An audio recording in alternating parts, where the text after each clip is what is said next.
Hey, it's Oscar from Token Terminal, and this is a compilation of some of the most interesting charts and trends we've come across over the past few weeks. In this video, we'll focus on three different topics. First, token incentives and how they can be used to attract, engage, and retain users.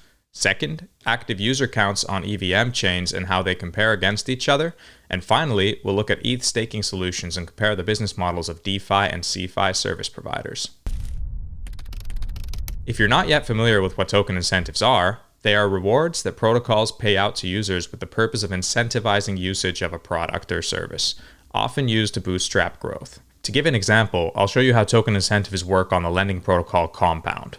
Compound users, so both borrowers and suppliers of an asset, accrue COMP, the protocol's governance token, for each block during which they are supplying to or borrowing from the protocol. The amount of rewards paid out varies according to the available supply of the asset being supplied or borrowed. The more liquidity in a market, the lower the interest rate.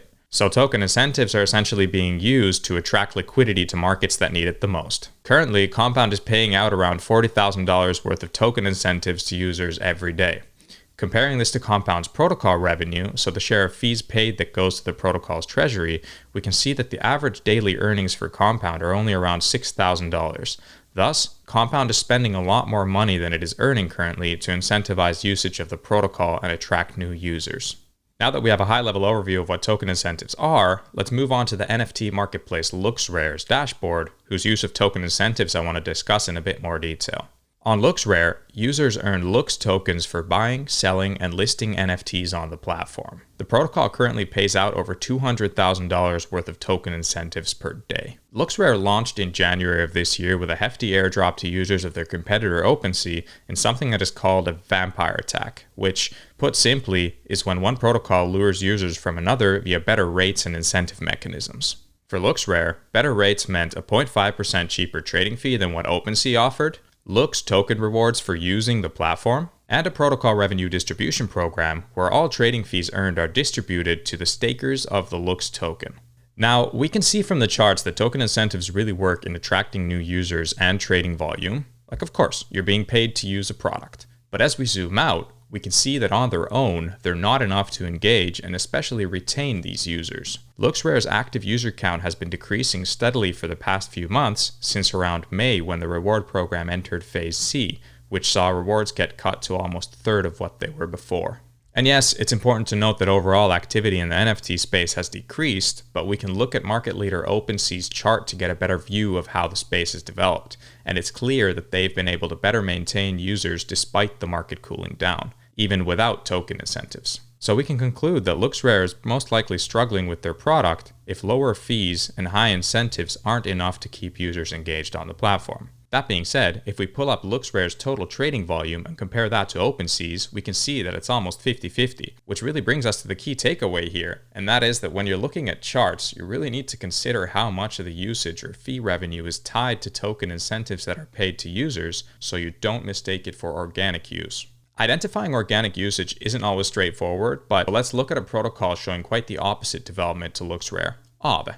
Aave has been winding down their liquidity incentive program for Ethereum, which has decreased the amount of token incentives paid out. A similar development to what LooksRare saw in May with their move to Phase C. Despite this, Aave's active user count has kept growing. They've constantly been shipping new product updates and features, and we can conclude that they've done a good job at it because they've managed to engage and retain users after attracting them over via token incentives. And yes, I'm simplifying things quite a bit here. Token incentives are not the only reason people flock over to a product, but they can play a very important role in the early stages. Although Aave's liquidity incentives on Ethereum are becoming less significant, incentives are also implemented on Polygon, Avalanche, and since early August on Optimism as well. In total, Aave is still paying out more in token incentives than they're earning via protocol revenue, but the correlation between token incentives paid and user activity growth has been negative for months, and it's definitely worth following to see how it develops. And it's also worth keeping an eye on LooksRare to look for signs of organic growth drivers.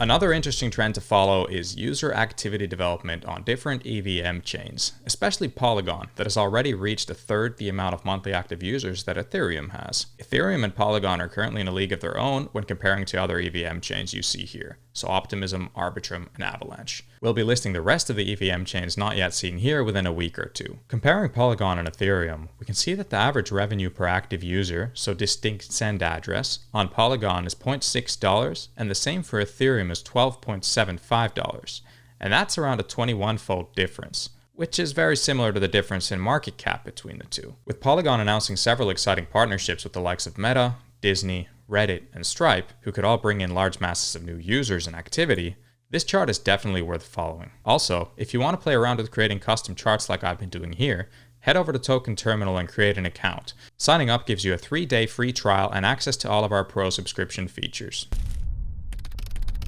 With Ethereum's move to proof of stake, a massive business opportunity appeared for liquid staking providers. If you're not yet familiar with what that is, liquid staking is the process of locking up assets to earn rewards while still having access to those assets in the form of a derivative. So investors get to stake their tokens to validate a network and earn rewards whilst maintaining their liquidity. Today, the two largest ETH liquid staking providers are Lido Finance and Coinbase. Starting with our decentralized option, Lido, the protocol currently has over 4 million ETH, which is around 30% of the total ETH deposited in the consensus layer of Ethereum 2.0. Called the Beacon Chain. How Lido works is that users stake ETH through the Lido platform and earn staking rewards, of which Lido takes a 10% fee, visualized on this chart as the dark blue bar, so protocol revenue. Half of this fee, so 5% of the total yield earned, goes to the Lido treasury, and the other half to Lido's node operator partners. For a more thorough breakdown of the protocol, you can listen to our interview with Jacob Blish from Lido. Then we have our CeFi staking alternative, Coinbase. Coinbase currently has 2 million ETH staked on the Beacon Chain, which is about half of what Lido does and 15% of the total ETH locked. Coinbase provides the same service to its users as Lido, with the difference being that Coinbase takes a 25% cut of the staking rewards earned. So from a user's perspective, a 2.5x higher commission, and from a company perspective, Coinbase earns 5 times what Lido does for providing the same service. What we can learn from this is that Coinbase is effectively showing us users are okay with higher take rates, and what matters most is ease of use and a trustworthy brand. This is something that's becoming more and more common, where players aggregate, build front ends, custodial solutions, etc. for a suite of DeFi products and slap their own commission on top. This is a massive business opportunity for CeFi and much needed for crypto, as these services play an important role in onboarding new users. As these new users are onboarded, DeFi protocols will also see increased usage of their product via front ends like Coinbase, Robinhood, Revolut, etc. A concrete example of this is Coinbase adding liquidity to Uniswap for the liquid staking derivative of ETH, CBETH. And this is pretty much the fat protocol thesis in play, which is a theory coined by Joel Monegro in 2016, suggesting that value in blockchains will accrue at the base protocol layer instead of the application layer. And I'll definitely be making a more in-depth video explainer of this theory sometime in the near future. And there you go, 3 trends to keep an eye on. I hope you found this valuable, and make sure to head over to tokenterminal.com, create a free account, and dive even deeper into the data. See you next time.